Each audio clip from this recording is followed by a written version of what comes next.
guys, good afternoon. Ayan, nakabase na naman tayo guys. Sabi kasi ng taga-amin, may zumba daw dito sa center, mga women's. At sasali tayo guys kasi need kong makapag-zumba dahil dito sa amin sa bukid. Hindi kagaya sa Manila na araw-araw may zumba. Dito, isang bis pa lang ako nakasumba guys. Kaya ito pa lang ang pangalawa ngayon. Kaya kita-kits tayo guys doon sa center.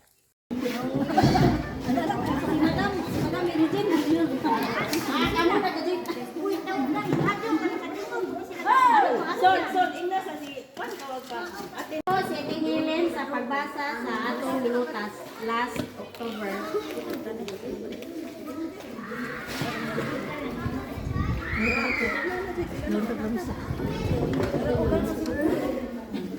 Ganito lang po. Elizabeth Ramos, Adelina Salise, Sikander.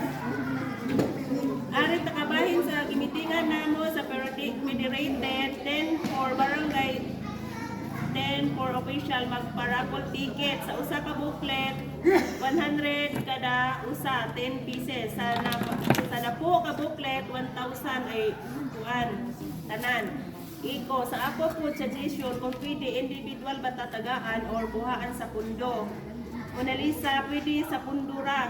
Nila masaka sa lamisa, nakuhaan sa pundo ang napo ka booklet, masikanded.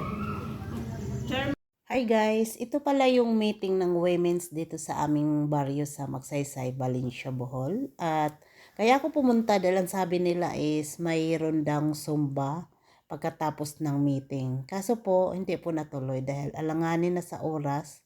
At yung iba ay uuwi na dahil may marami silang alagang baboy. Kaya dumiretso na lang ako dito sa bahay ni Lucia dahil mag-vlog ako dahil gagawa sila ng latik. Latik ang tawag sa amin guys. Kaya panoorin nyo tong video para makita nyo kung paano paggawa ng latik.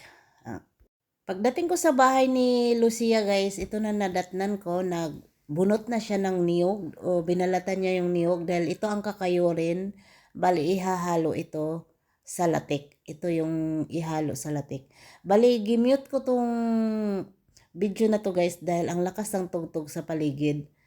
At alam nyo naman pag tugtog makapiright po tayo. Kaya minabuti ko na po na i-mute.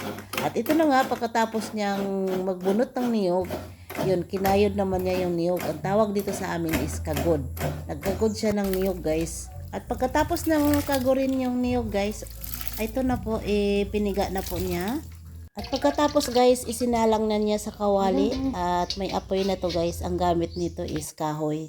Kasi pag ganito pa lang gumawa ka ng latik, hindi pwede na sa gas mo gagamitin dahil talo ka talaga dahil napakamahal ng gas tapos matagal maluto ang latik.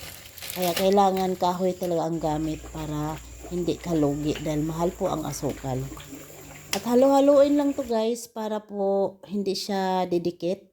At habang pinapakulo ng gusto yung latik, binabalot naman nila yung mani.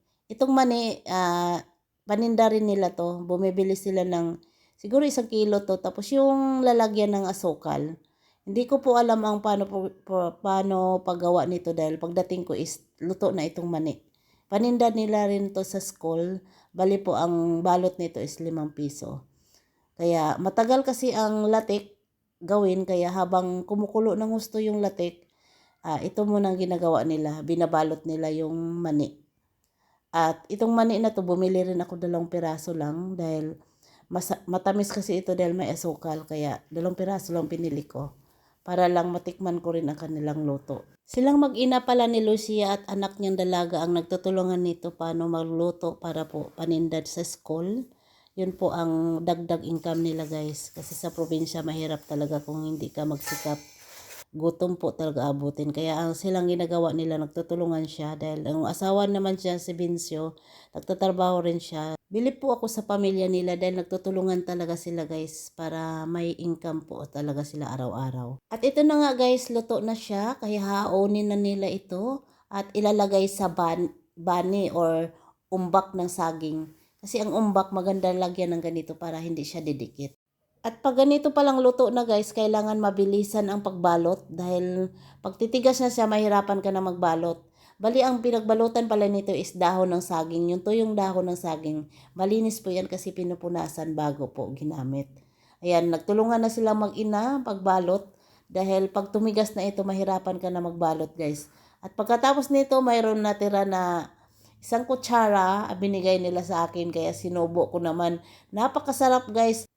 Ayan guys, ito na yung nabalot na latik. Hindi ko lang nabilang kung ilan ang nagawa nila. Dahil pagkatapos nito, umuwi na ako agad dahil gabi na. Bali, bumili lang ako ng 5 piraso. At doon ko nakainin sa bahay dahil ang oras na natapos sila is 7:00 na ng gabi. Kaya umuwi na ako sa bahay. Thank you for watching guys. See you sa aking next vlog. Bye-bye!